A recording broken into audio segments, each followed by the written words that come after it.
Aparições que levaram à criação de uma medalha que milhões de pessoas carregam todos os dias no mundo inteiro. A imagem que parecia pintada virou de repente e Catarina viu o verso da medalha. A mesma imagem que tinha visto na segunda aparição. Essa aqui, da parte de trás da medalhinha. O significado do nome do anjo que esteve em alguns dos principais momentos da história das grandes religiões monoteístas.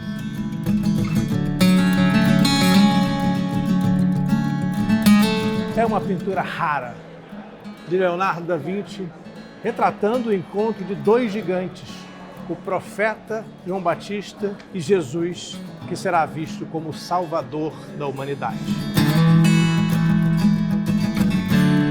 A montanha que foi palco de um cerco cruel e da luta de um povo pela liberdade.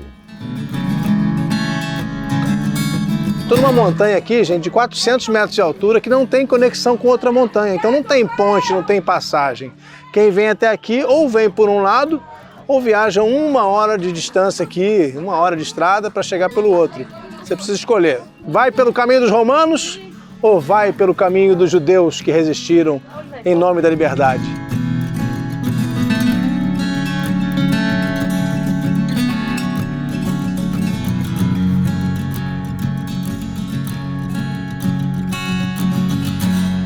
Hoje, no Expedições ao Sagrado.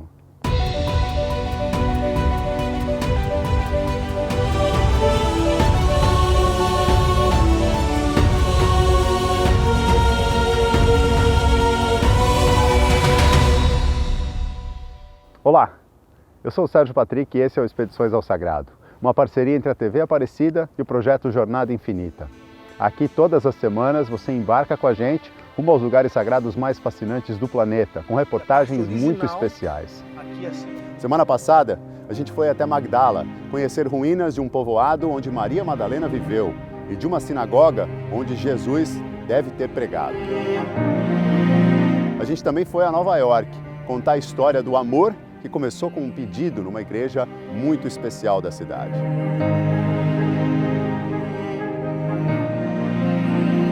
Hoje a gente segue viajando com histórias captadas durante expedições do projeto Jornada Infinita. Vamos nessa? As malas já estão prontas? Sejam muito bem-vindos. Esse é o Expedições ao Sagrado.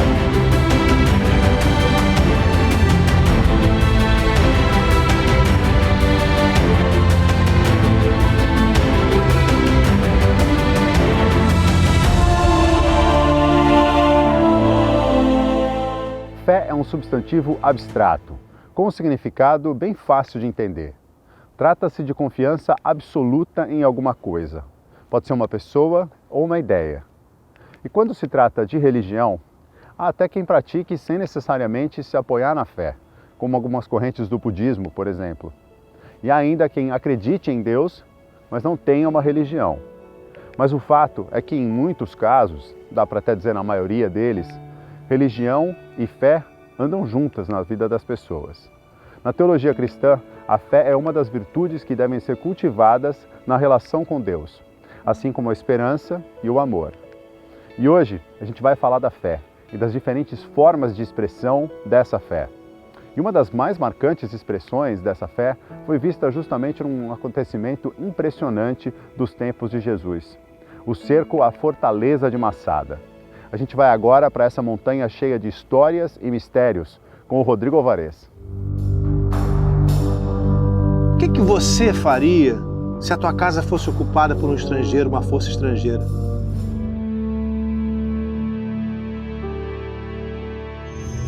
Você talvez já tenha ouvido falar dos sicários. Já ouviu falar dos sicários? Lembra de um filme com o Benício Del Toro, aquele grande ator? Hoje em dia, sicários são os assassinos no México a serviço do narcotráfico, e o filme fala disso. O que tem o narcotráfico a ver com o lugar sagrado, o lugar bíblico de Israel? O termo sicários nasceu aqui. Eles eram revoltosos, dissidentes dos zelotas. Porque sicários? Porque carregavam sicas, que eram adagas, facas escondidas no corpo para matar romanos a primeira oportunidade que tivessem. Como era o nome do traidor de Jesus? Judas Iscariotes, Sicariote, Judas o sicário. É muito possível que Judas tenha sido um sicário antes de se juntar ao grupo de discípulos de Jesus, ou até mesmo que ele tenha continuado sendo um sicário. Será que ele estava infiltrado no grupo de Jesus? Será que tinha ideais diferentes dos outros apóstolos? Será que foi por isso que traiu Jesus? A gente não pode descartar essa possibilidade e os historiadores não descartam a possibilidade de Judas ter sido um traidor por ser sicário e discordar dos caminhos que a revolução que Jesus vinha trazendo, uma revolução baseada em amor, estava tomando. Judas queria uma revolta mais contundente contra Roma. Antes do episódio de Massada, os sicários eram vistos como assassinos, acusados de matar romanos nas ruas, no que hoje seriam vistos como ataques terroristas contra as forças estrangeiras que ocupavam a Judéia. Eram extremistas, os mais violentos entre muitos grupos revolucionários que lutavam contra a ocupação romana. Foram acusados de matar gente do próprio povo para incitar nos judeus a urgência de uma revolta armada contra Roma, ainda que não existam provas disso. Alguns anos antes, quando os romanos destruíram Jerusalém, esses grupos estavam em guerra. E essa teria sido a principal causa da fragilidade da resistência, facilitando o massacre de centenas de milhares de judeus. Na época do cerco a Massada, o cenário era outro. Os sicários estavam unidos aos zelotas e a outros judeus revoltosos e tinham se tornado o grupo mais aguerrido da revolta judaica. Mataram centenas de soldados romanos para tomar a fortaleza de Massada e montaram aqui seu quartel-general para resistir até o último homem.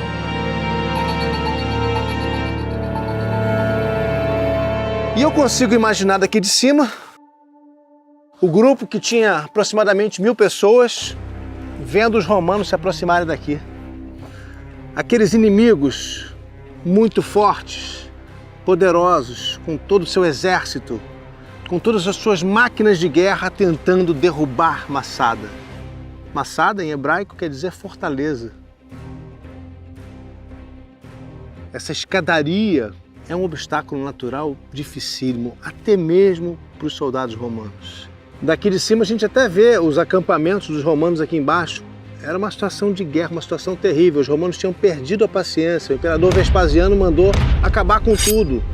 Ele já tinha destruído Jerusalém, mas faltava o pessoal que veio para Massada. Faltavam os sicários e eles foram os últimos a ruir nessa conquista da Judéia na década de 70 depois de Cristo.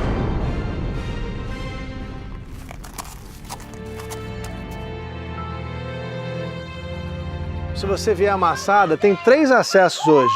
Esse dessa gritaria aqui da criançada que vocês estão vendo, o pessoal da escola que veio visitar hoje. Tem o teleférico, que é muito bacana, porque tem a vista, chega rápido. Mas eu acho que vale a pena experimentar o caminho da serpente, que é a escadaria original, que fica do outro lado, porque era assim que os moradores subiam. Então tem 3 acessos, você vê aqui, pode experimentar um ou outro, mas esse aqui tem que dar uma volta imensa de carro, porque apesar de ser os 2 para Massada, cada um vem por um lado. Eu estou numa montanha aqui, gente, de 400 metros de altura, que não tem conexão com outra montanha, então não tem ponte, não tem passagem. Quem vem até aqui ou vem por um lado, ou viaja 1 hora de distância aqui, 1 hora de estrada para chegar pelo outro. Você precisa escolher, vai pelo caminho dos romanos ou vai pelo caminho dos judeus que resistiram em nome da liberdade? Essa área aqui não foi construída para ser uma sinagoga, mas ela mostra pra gente o que aconteceu durante o tempo que os rebeldes moraram aqui. Eles aproveitaram um lugar que provavelmente era um estábulo para os romanos, tinha sido construído como estábulo aqui em cima, e fizeram uma típica casa de reunião. E olha que interessante, aqui dentro esse senhor, um rabino, fica o tempo todo escrevendo a Torá. Ele passa os dias aqui, já é conhecido, todo mundo sabe que vai encontrar ele aqui. E para escrever a Torá, você não pode errar uma única letra. Se ele errar uma vezinha ali, ele tem que voltar tudo. Isso mostra pra gente a importância simbólica e sagrada também desse lugar. E aqui a gente tem alguns dos exemplos do que foi encontrado aqui nas escavações arqueológicas. é uma área que tinha uma espécie de banho romano. Isso mostra o luxo do lugar. Ele foi construído pelos romanos para eles, não para os sicários. Herodes queria esse lugar aqui para um eventual refúgio, se ele precisasse. Não imaginou que seriam os próprios judeus que usariam a fortaleza de Massada e que inclusive encontrariam aqui um sistema de aquecimento, uma coisa rara que mostrava o luxo desse lugar. Aliás, se você olha aqui, você vê o luxo, né? Até hoje, quem me dera morar num palácio desse aqui. Herodes não imaginava que ia construir essa fortaleza para ela ser usada pelos inimigos de Roma. Nessa fortaleza aqui, a gente tem aqui inclusive a parte original, aqui acima dessa linha, a parte que foi reconstruída acima das ruínas. Foi aqui que aconteceu uma das histórias mais simbólicas e marcantes da história do judaísmo nos últimos 2000 anos. Aqueles que vieram se refugiar em Massada preferiam morrer do que se tornar escravos do imperador Vespasiano. Gente, a única fonte que a gente tem sobre o que aconteceu aqui vem de um único historiador. O nome dele era Yosef ben Matitiyahu. Esse nome vocês nunca ouviram, tenho certeza disso. Mas o nome romano vocês talvez conheçam, Flávios Josefos. Bem, antes de contar o relato do Josefo, eu queria lembrar, ele foi um general que lutou do lado dos judeus na Galileia, acabou virando um oficial romano e se tornou o principal historiador desse período, o único para muitos acontecimentos, inclusive Massada. De acordo com o historiador Josefo, entre os anos 37 e 31 a.C., o rei Herodes o Grande construiu a fortaleza e 2 palácios sobre esse platô como um refúgio, pensando na possibilidade de um dia acontecer uma revolta contra os romanos. Ele nunca imaginou que fosse o contrário, os judeus se refugiarem no palácio que ele construiu para ele. Depois da destruição do templo em Jerusalém, no ano 70, os judeus que ofereciam resistência à ocupação começaram a fugir da cidade, mas continuaram lutando. Josefo nos conta que foi no ano de 72 que o governador romano Lúcio Flávio Silva, esse era o nome dele, trazendo 15 mil homens e mulheres, cercou os 960 sicários e suas famílias que estavam aqui em Massada.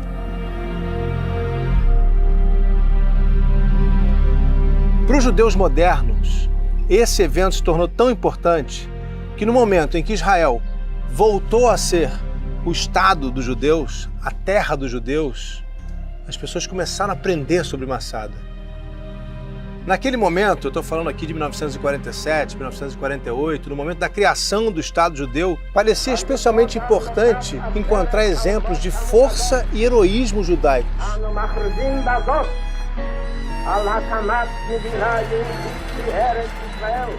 Gente, até mesmo formaturas dos jovens das Forças Armadas são realizadas aqui. E sabe o que eles aprendem a dizer? Metzada Shenit Lotipol. Massada não vai cair novamente.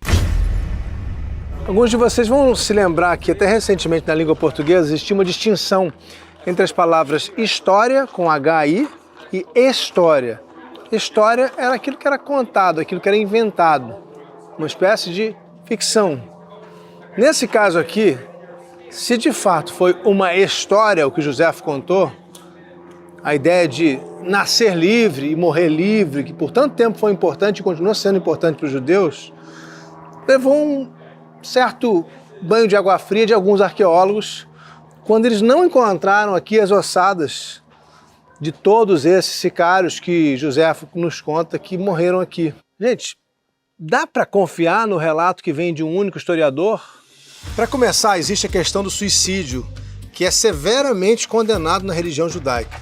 Além disso, muito poucas evidências foram encontradas de que houve uma batalha para defender a fortaleza, o que tira a força da opção pelo suposto suicídio se a gente considera a alternativa que seria lutar até a morte. E olha, a gente tem que lembrar que os sicários eram os revoltosos mais aguerridos. Por que eles não teriam lutado contra os romanos? É difícil explicar isso.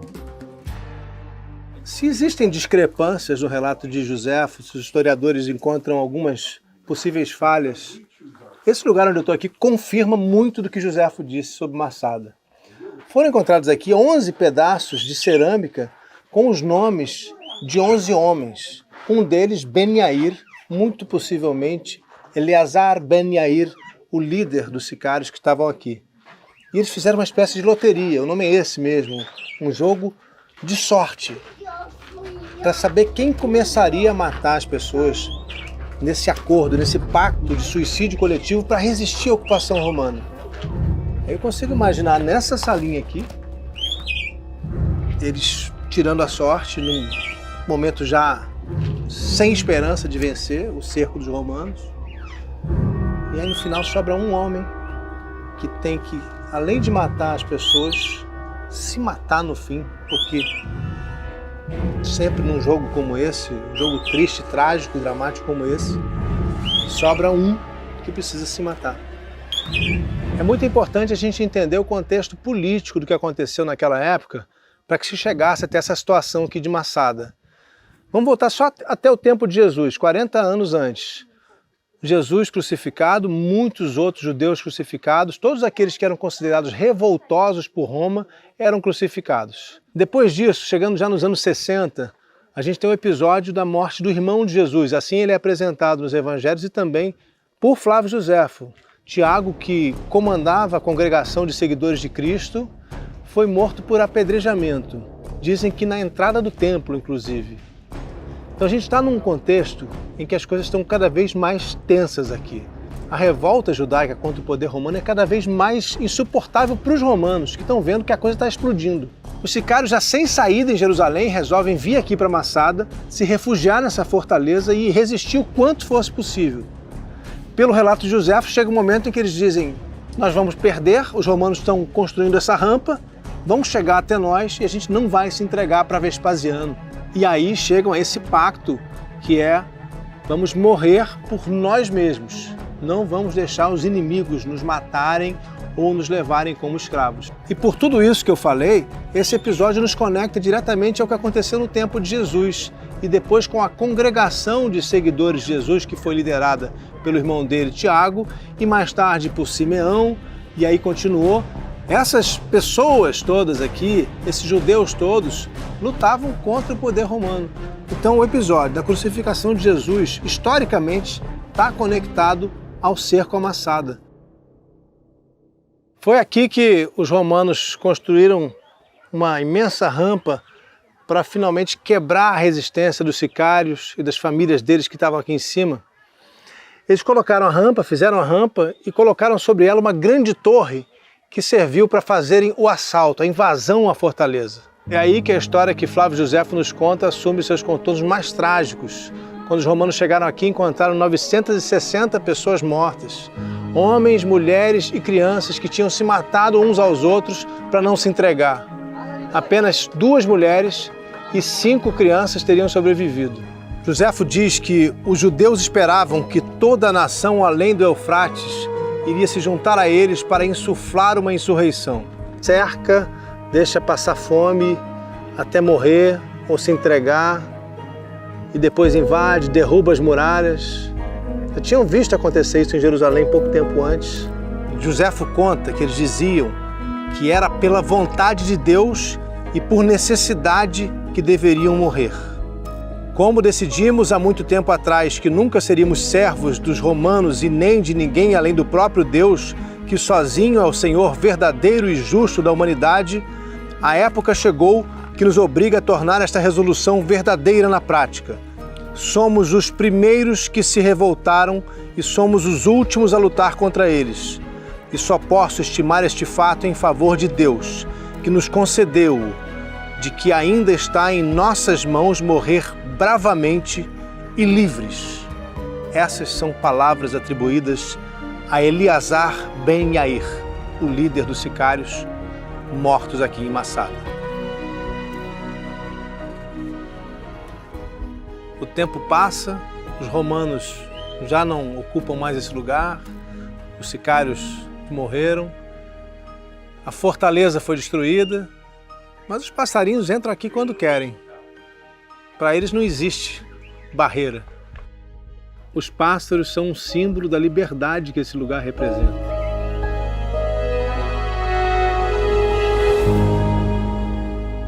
Essa é uma história muito impactante, né? E ela carrega o significado da confiança em algo maior, numa expressão da fé conectada à ideia de liberdade. Em Massada, estavam em jogo a liberdade individual de cada um daqueles judeus e também a liberdade deles como um povo de viver de acordo com os próprios termos na região.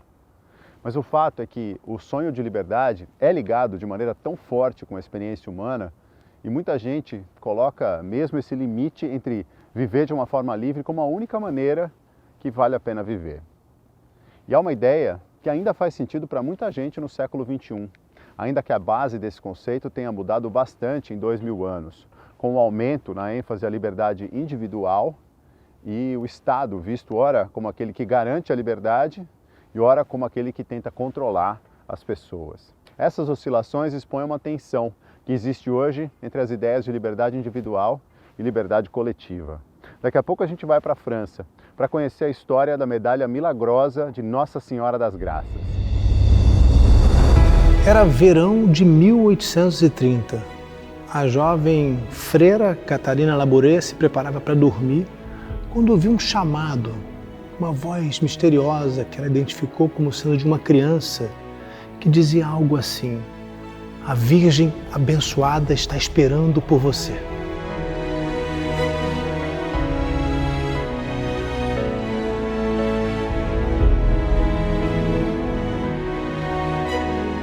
E ainda, com a ajuda da arte, a gente vai aprender o significado do nome do anjo Gabriel.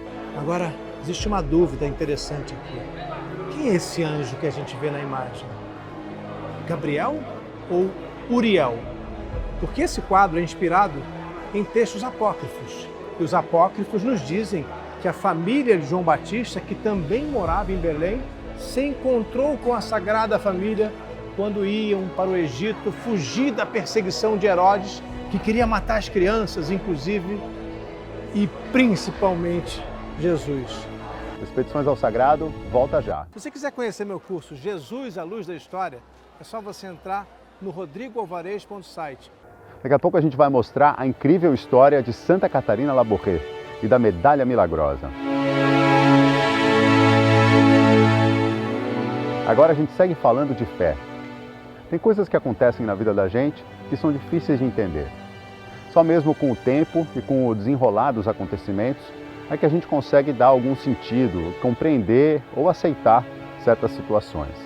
Em muitos desses momentos, a maneira de lidar com isso é acreditar que tudo faz parte de um plano maior e de que as coisas vão se acertar no final da história, qualquer que seja esse final. Há menções a essa ideia na Bíblia, como nesse trecho de Provérbios. Confia no Senhor de todo o teu coração e não te estribes no teu próprio entendimento.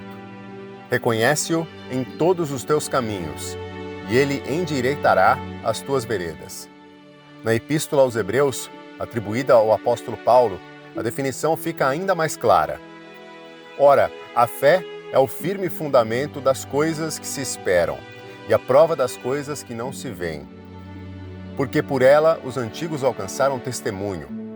Pela fé, entendemos que os mundos, pela palavra de Deus, foram criados, de maneira que aquilo que se vê não foi feito do que é aparente. Os momentos de incerteza fazem com que a gente se sinta vulnerável, fora do controle das situações.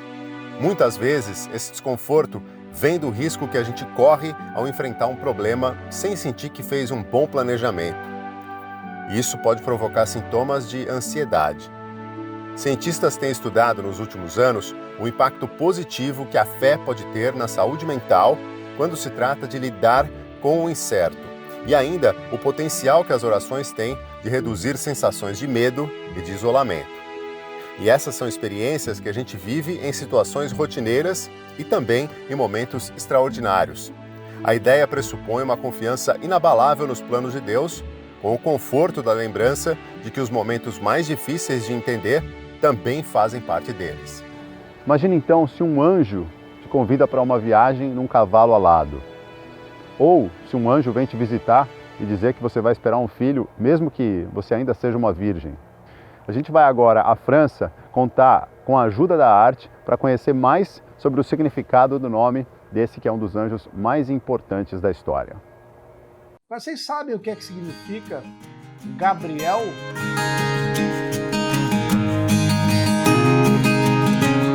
queria mostrar para vocês aqui no Museu do Louvre essa pintura incrível de Leonardo da Vinci, a Virgem das Pedras. Reparem como Nossa Senhora está numa gruta magnífica, um lugar espetacular, um lugar desconhecido para nós, que não se parece em nada com a região da Judéia, nem com o Egito, que é o lugar onde a gente acredita que se passa essa narrativa. Sabem quem está aqui? Bom, primeiro à esquerda, a gente vê João Batista como quem se ajoelha diante do menino que está à sua direita, que é o menino Jesus. E Jesus abençoa João Batista. Isso nos remete aos evangelhos. No momento em que João Batista dirá, muito mais tarde, já adulto, que não é digno nem de vestir as sandálias de Jesus. Agora, existe uma dúvida interessante aqui. Quem é esse anjo que a gente vê na imagem? Gabriel ou Uriel? Porque esse quadro é inspirado em textos apócrifos. E os apócrifos nos dizem que a família de João Batista, que também morava em Belém, se encontrou com a Sagrada Família quando iam para o Egito fugir da perseguição de Herodes, que queria matar as crianças, inclusive, e principalmente Jesus. Nas narrativas dos apócrifos, esse anjo é identificado como Gabriel, mas até recentemente aqui no Museu do Louvre, o nome que aparecia era o do anjo Uriel. Qual será ele? Bom, o Louvre tirou da plaquinha. A gente não tem mais uma identificação precisa. Temos um anjo e ele segura o menino Jesus. É uma pintura rara de Leonardo da Vinci, retratando o encontro de dois gigantes, o profeta João Batista e Jesus, que será visto como o salvador da humanidade. É interessante a gente notar que é uma das poucas pinturas dessa galeria protegida com vidro. Bom, isso tem alguma razão. Primeiro, a importância dela. É uma obra de Leonardo da Vinci. A Mona Lisa também está protegida por um vidro. Outros quadros muito importantes são protegidos com vidro.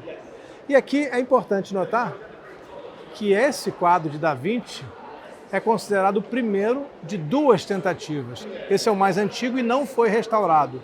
O outro, já restaurado, está na Galeria Nacional em Londres. São duas obras maravilhosas retratando a mesma cena. Lembra que eu falei, tem que ir lá perguntar para o Da Vinci? Isso aqui tem que perguntar, era Gabriel ou era Uriel? A gente tende a pensar que era o anjo Gabriel. É o anjo que está mais associado à história de Maria. Mas vocês sabem o que é que significa Gabriel? Não vale procurar na internet. Não vale, não vai. Até porque eu já disse, vai que está errado lá. Gente, primeira coisa, todos os nomes que terminam em El têm relação com Deus. Né? Rafael, por exemplo, que é o nome do meu filho, é o Deus da cura. Emanuel é o Deus conosco. Gabriel, os árabes vão chamar de Jibril, ou Gibril, é a força de Deus. El, gente, é uma daquelas palavras que os hebreus começaram a usar para evitar dizer o nome de Deus em vão. Eles começaram a encontrar outras maneiras de se referir a ele, ao Deus Javé. Uma delas é dizer Hashem, o nome, ou seja, aquele nome que eu não devo dizer.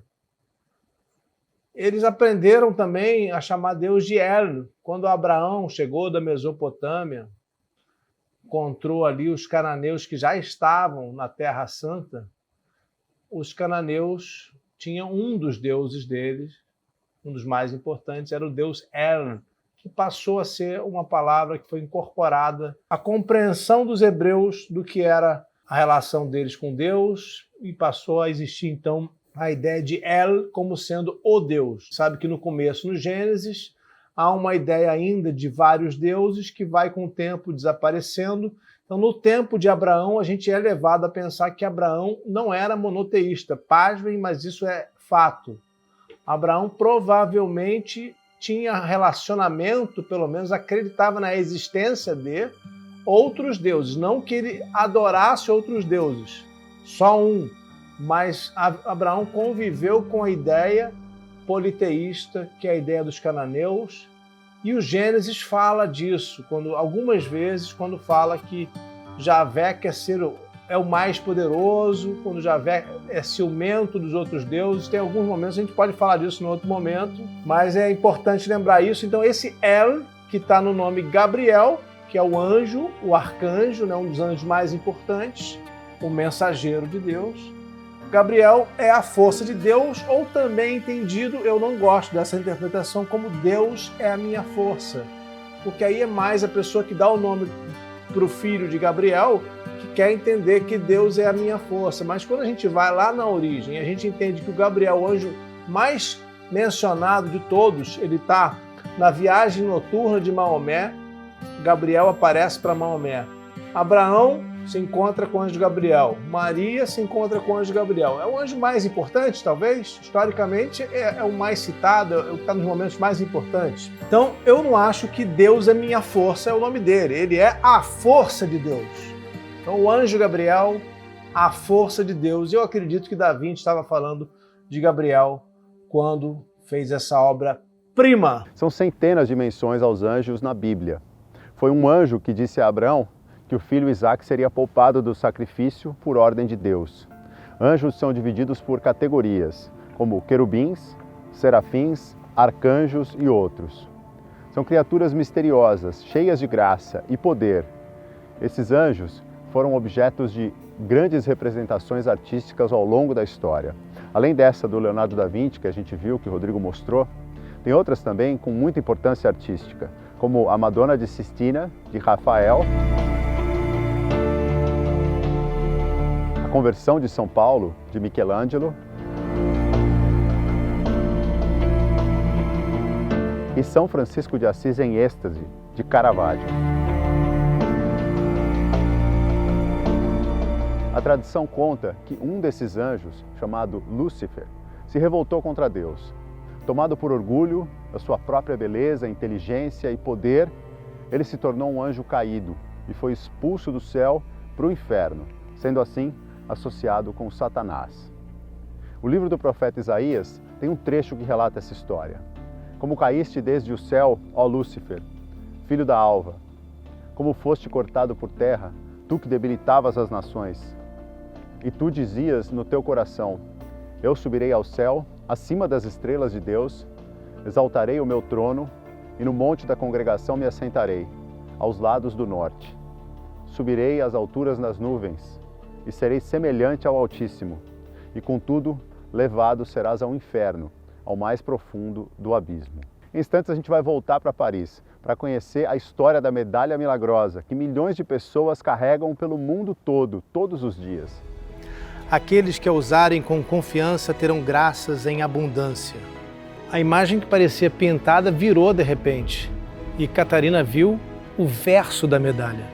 A letra M aparecia apoiada numa cruz e com 2 corações logo abaixo.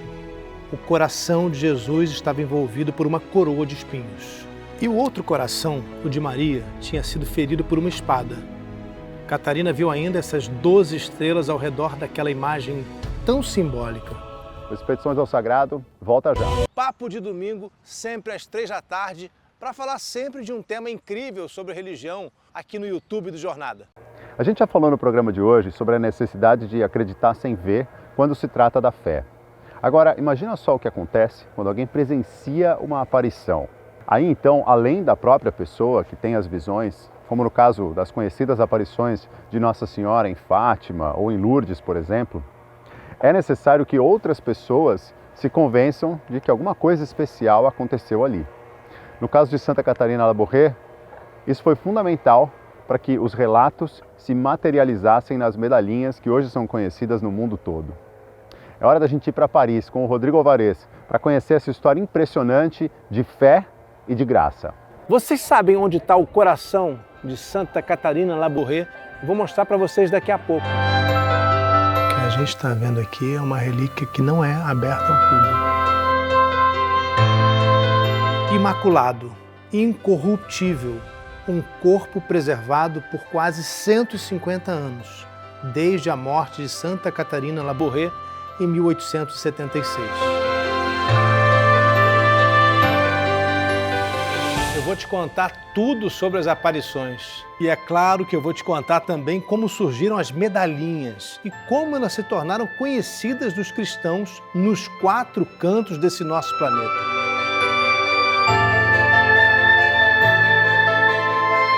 Conta-se que, de uma hora para outra, em novembro de 1835, a menina Rosalie Ducas, aqui na França, ficou praticamente cega. Ela tinha só 4 anos e até então a saúde perfeita. Mas depois desse incidente que ninguém sabe explicar, ela precisava colocar um pano dobrado sobre os olhos a cada vez que aparecia uma fonte mínima de luz. Então o padre da paróquia francesa de Jodoine-la-Souveraine deu uma medalhinha milagrosa para a mãe de Rosalie. Essa medalha foi colocada no peito da menina. 6 horas depois, ela começou a se sentir melhor. As dores pararam. No 5º dia, ela abriu os olhos e depois de 9 dias, ela começou a enxergar perfeitamente. Foi poucos anos antes desse milagre, aqui em Paris, que a história que resultaria em muitos outros milagres aconteceu.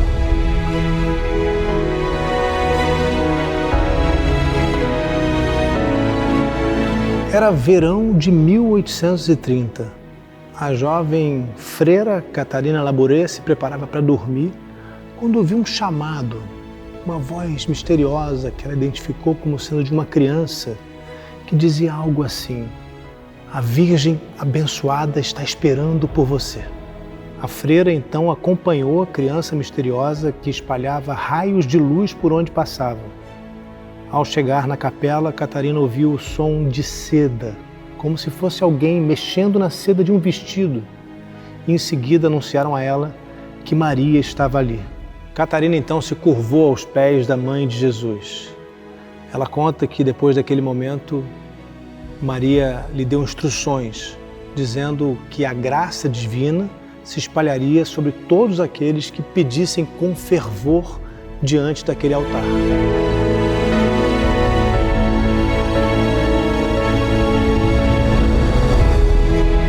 4 meses depois, Catarina viu Maria pela 2ª vez. Foi também aqui, nesse complexo, que abrigava a Companhia das Filhas de Caridade de São Vicente de Paulo. Era de tarde. A freira contou que estava meditando quando viu a Virgem Maria, como se fosse uma pintura, em cima de um globo terrestre, esmagando a cabeça de uma serpente com um de seus pés. Lindos fachos de luz saíam das mãos da Virgem. Assim, Catarina Labouré relatou a seu padre confessor. Essa luz simbolizava as graças que Maria derramaria. Na margem da moldura oval do quadro, a freira Catarina viu uma frase que era uma invocação. Ô Marie conçue sans péché, priez pour nous qui avons recours à vous. Ó Maria, concebida sem pecado, rogai por nós que recorremos a vós. Catarina tinha 24 anos, era só uma freira aqui nesse convento parisiense. Ela conversou com Maria, quis falar, quis saber por que naquela imagem, que parecia uma pintura, um quadro, a luz que saía de suas mãos nem sempre atingia o globo terrestre. Essas são as graças que as pessoas esquecem de me pedir, Maria teria respondido a Catarina. Foi então que uma voz disse para que a freira levasse a imagem ao seu padre confessor e fizesse uma medalha de acordo com o modelo. E completou: aqueles que a usarem com confiança terão graças em abundância. A imagem que parecia pintada virou de repente e Catarina viu o verso da medalha. A letra M aparecia apoiada numa cruz e com 2 corações logo abaixo. O coração de Jesus estava envolvido por uma coroa de espinhos. E o outro coração, o de Maria, tinha sido ferido por uma espada. Catarina viu ainda essas 12 estrelas ao redor daquela imagem tão simbólica. A terceira aparição da imagem teria acontecido ainda naquele histórico ano de 1830, aqui no mesmo convento, dentro da capela, que hoje é a capela de Nossa Senhora da Medalha Milagrosa, mas que na época era uma capela dedicada a Jesus. Dessa vez o que chamou a atenção da freira Catarina Labouré foi um barulho atrás do altar, um som estranho. E ela viu a mesma imagem que tinha visto na segunda aparição. Essa aqui, da parte de trás da medalhinha. Pelos relatos, Maria deu novas instruções. Esses raios são o símbolo das graças que a Virgem abençoada obtém para aqueles que pedem. Você não me verá mais, apenas ouvirá minha voz quando rezar. Mas o que parecia ser o momento mais importante da vida da freira Catarina Labouré, como de fato seria, naquele instante se transformou em desconfiança e provação. Seguindo as instruções de Maria, ela foi contar tudo a seu padre confessor, o padre Aladel. Você pensa que o padre se interessou pelo que ele ouviu? Não quis nem saber das visões de Santa Catarina Labouré. Disse que ela esquecesse aquilo tudo, que não falasse nada para ninguém. Só 2 anos depois é que a notícia das aparições de Maria foi levada ao arcebispo de Paris. Mas aí ele acreditou na freira Catarina Labouré. Não só isso, mandou que fossem produzidas imediatamente as primeiras medalhas de acordo com a imagem que ela tinha visto. Os milagres começaram a acontecer imediatamente. Em pouco tempo, mais de 1 milhão de medalhas já tinham sido produzidas. Os administradores da Capela da Medalha Milagrosa contam que mais de 1 bilhão já foram feitas e distribuídas até hoje.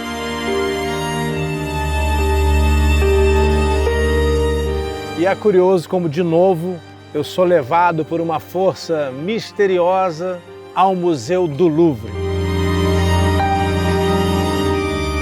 O design da Medalha Milagrosa ficou a cargo do ourives francês Adrien Jean-Maximilien Vachette. Vachette foi um mestre da geração dele e ficou famoso por essas caixas decorativas feitas com ouro e casco de tartaruga. Muitas delas estão preservadas até hoje e expostas em museus pelo mundo. No Museu Metropolitan de Nova York, no Museu Victoria e Albert em Londres e, claro, aqui no incrível Louvre. Vachette foi fiel à descrição feita por Catarina Labouré. A parte da frente tem a Virgem Maria sobre um globo, com o pé esmagando uma serpente e raios de luz saindo dos anéis de suas mãos, os raios que simbolizam a graça divina. E aqui a gente vê os corações de Jesus e Maria, um com uma coroa e o outro ferido por uma espada. E isso nos leva diretamente à profecia de Simeão, quando Jesus, ainda menino, foi ser apresentado ao templo, conforme nos conta o Evangelho de Lucas. E Simeão os abençoou e disse a Maria, sua mãe: eis que este é posto para a elevação de muitos em Israel, e para sinal que é contraditado. E uma espada traspassará também a tua própria alma, para que se manifestem os pensamentos de muitos corações. Gente, vocês sabem onde está o coração de Santa Catarina Labouré? Eu vou mostrar para vocês daqui a pouco, ainda nesse vídeo. É interessante a gente pensar que as medalhas fazem parte da tradição cristã há muitos séculos. Lá no século III, por exemplo, tem uma medalha muito antiga de bronze que foi encontrada no cemitério Domitila, em Roma. Olha que incrível, com a imagem de São Pedro e São Paulo juntos. Mas foi só muito mais recentemente, no século XVI, que as medalhas começaram a ser vistas como objetos milagrosos. Bom, pelo menos isso é o que a gente tem registro arqueológico ou histórico, porque foi em 1566, aproximadamente, que o Papa Pio V começou a abençoar as medalhas e perdoar os pecados das pessoas que usavam essas medalhas e eram abençoadas por ele.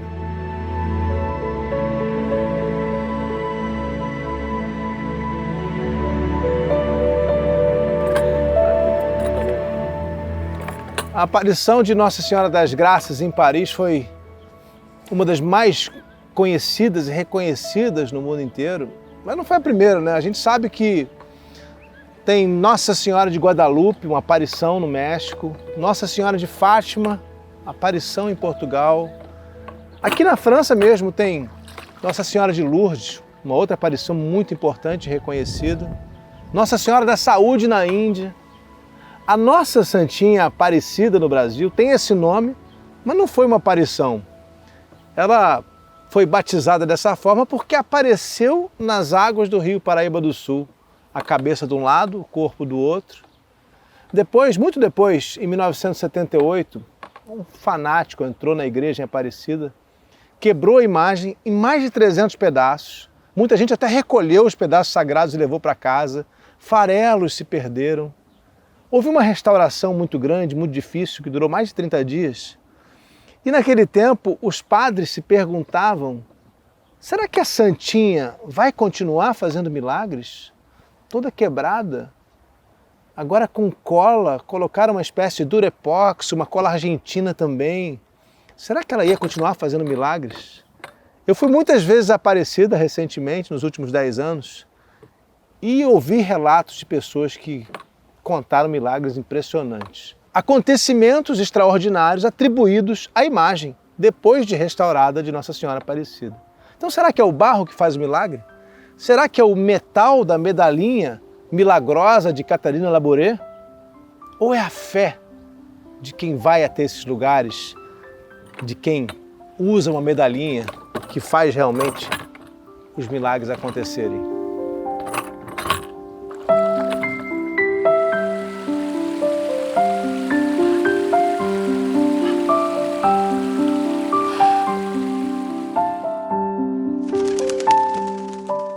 Catarina Labouré passou as 4 décadas seguintes ajudando idosos de maneira muito discreta numa casa de repouso que ficava aqui nesse endereço, numa área um pouco mais pobre, digamos, da cidade.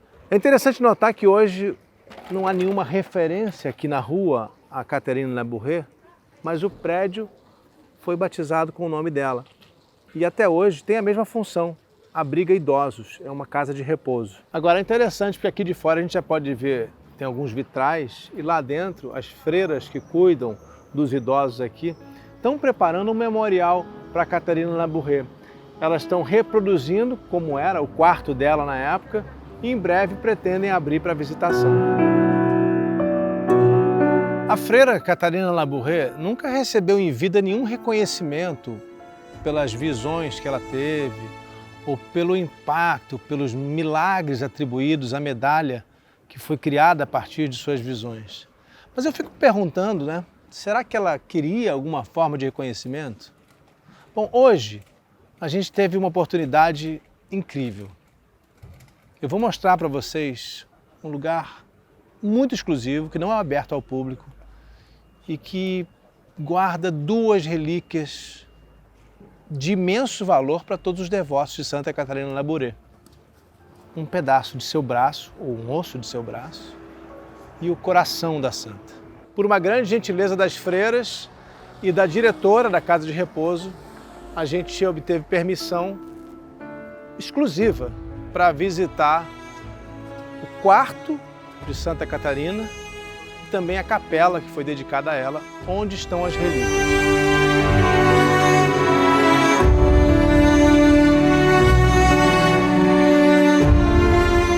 O que a gente está vendo aqui é uma relíquia que não é aberta ao público.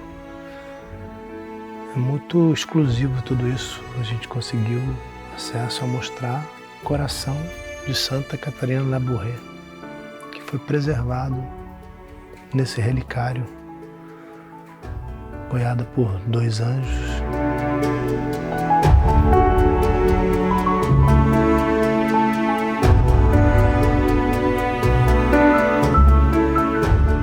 E aqui um osso do braço da Santa Catarina também foi guardado. Também apoiado por 2 anjos. É lindo esse relicário.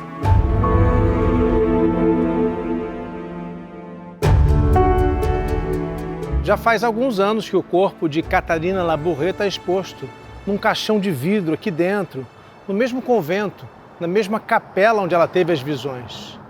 Mas é um lugar de muita devoção, de muita meditação, e eu vou ter que entrar em silêncio. Vou entrar para mostrar para vocês o corpo de Santa Catarina Labouré.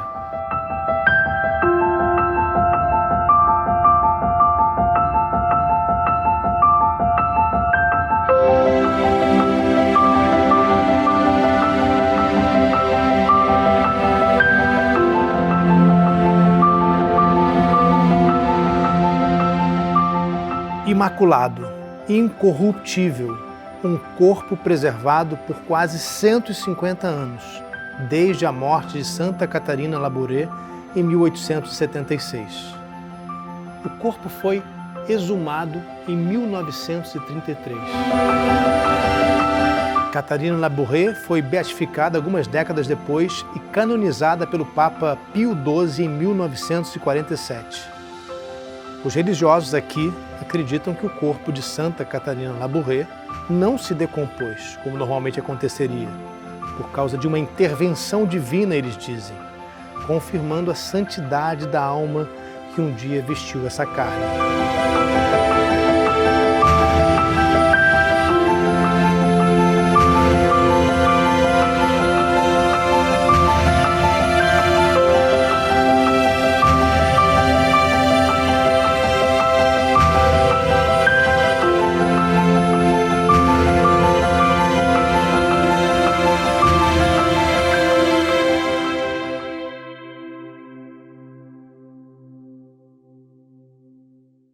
Ao longo dos tempos, houve duas interpretações para como é possível alcançar uma graça divina. Uma delas tem a ver com boas ações promovidas pela pessoa durante a vida, e a graça viria então como uma recompensa. A outra associa a graça à fé e à penitência. As aparições de Nossa Senhora para Santa Catarina Labouré e a confecção das medalhas milagrosas deram um novo sentido a como a graça poderia ser atingida. A força dos objetos já era bastante difundida entre os cristãos, principalmente com as relíquias. Mas esses eram objetos raros, difíceis de se encontrar e que motivavam peregrinações para que os fiéis pudessem se aproximar do poder desses objetos. Já a medalha milagrosa oferecia a possibilidade de carregar aquela energia no bolso, no peito ou até mesmo levar para uma pessoa querida distante dali. É uma ideia bonita de proteção e de lembrança constante dos valores representados por aquele objeto sagrado. Obrigado ao Rodrigo Alvarez por esses especiais. A nossa viagem continua. Obrigado pela companhia. Fique em paz.